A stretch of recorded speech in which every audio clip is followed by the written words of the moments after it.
Diqqət, diqqət! Efirdə günün trendi, studiyada Elvin Basqallıdır. Axşamınız xeyir olsun. Günün trendi olan hadisələrə keçməmişdən öncə mənim üçün də mühüm olan bir xəbərlə başlayıram efirimizi. Azərbaycan Respublikasının prezidenti cənab İlham Əliyevin sərəncamı ilə təsis edilən Azərbaycan Milli Mətbuatının 150 illiyi yubiley medalı ilə bugün təltif edildim. Bax, bu münasibətlə həm də media agentliyinin rəhbərliyinə təşəkkür edirəm və mənə yaradıcı fəaliyyətim üçün yaratdığı mühüm şəraitə görə Space televiziyasının prezidenti cənab Vadok Karovinə və həmçinin Azəristlik Tədrisat Açıq Səhmdar Cəmiyyətinin sədri cənab İlham Mirzəliyevə təşəkkür edirəm ki, jurnalist kimi fəaliyyətimə geniş və mühüm, münbit şərait yaradıblar və bu medal mənim 20 illik fəaliyyətimdə qazandığım ilk və ən böyük rəsmi mükafatdır. İndi də sizə elə bax bu medalla başlayıram xəbərləri təqdim etməyə. Bakı Media Mərkəzinin rəhbəri Arzu Əliyeva 2 saylı uşaq evində olub. Arzu Əliyeva bununla bağlı görüntüləri Instagram hesabında paylaşıb.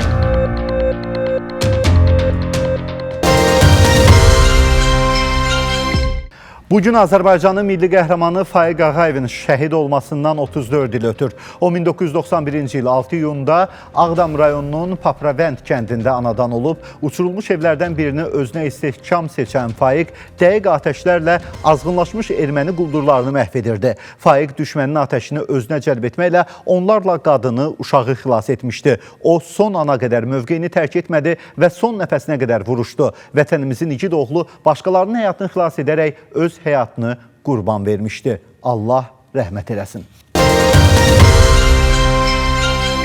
Azərbaycan Hava Yolları Qapalı Səhmdar Cəmiyyətinin ötən dekabrın 25-də Qazaxstanda qəzaya uğrayan təyyarəsinə həsr olunmuş poçt markası buraxılıb. Təqdimat mərasimində qəzada sağ qalan bələdçilər Aydan Rəhimli və Zülfüqar Əsədov da iştirak edib. Qeyd edək ki, markanın dizaynında yer alan sonsuzluq simvolu faciəli hadisənin, onun qurbanlarının və milli tariximizdə iz qoymuş ekipajın qəhrəmanlığının yaddaşlarda daim yaşadılmasını ifadə edir.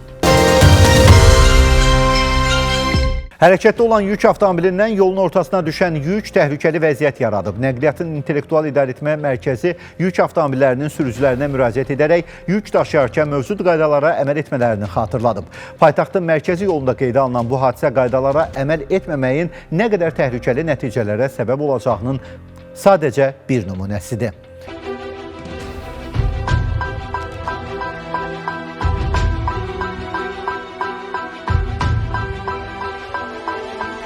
Almaniyada sürücü avtomobili avtobus dayanacağına çırpıb, hadisə Gießen şəhərində qeydə alınıb, nəticədə 3 nəfər xəsarət alıb. Polisin verdiyi məlumata görə yaralılardan birinin vəziyyəti ağırdır, avtomobili idarə edən 32 yaşlı Azərbaycan vətəndaşı isə saxlanılıb.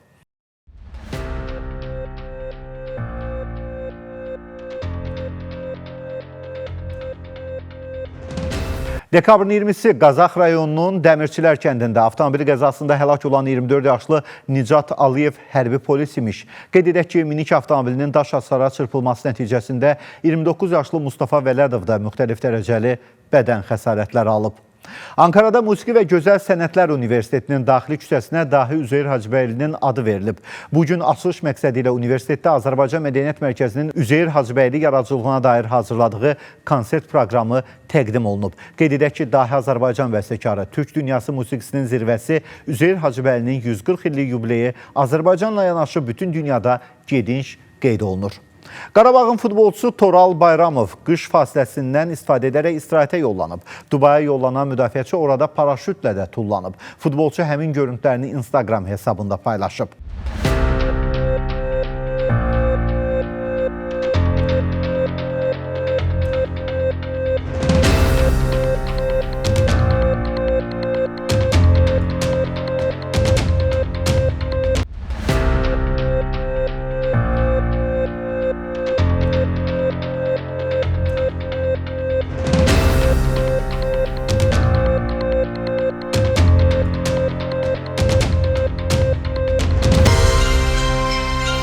Fövqəladə Hallar Nazirliyinin Dövlət Yanğın Nəzarəti Xidməti səlahiyyətləri daxilində ölkədə yanğın təhlükəsizliyinin təmin edilməsi istiqamətində zəruri tədbirlərin görülməsini davam etdirir. Respublikanın bir sıra şəhər və rayonlarında, o cümlədən Bakı şəhərində keçirilən monitorinqlər zamanı bəzi qeyri-yaşayış obyektlərində yanğın təhlükəsizliyi qaydalarının tələblərinə zidd olaraq insan həyatı və sağlamlığı üçün birbaşa təhlükə mənbəyi olan propan qaz balonlarından istifadə halları aşırır.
051 583 24 bu bizim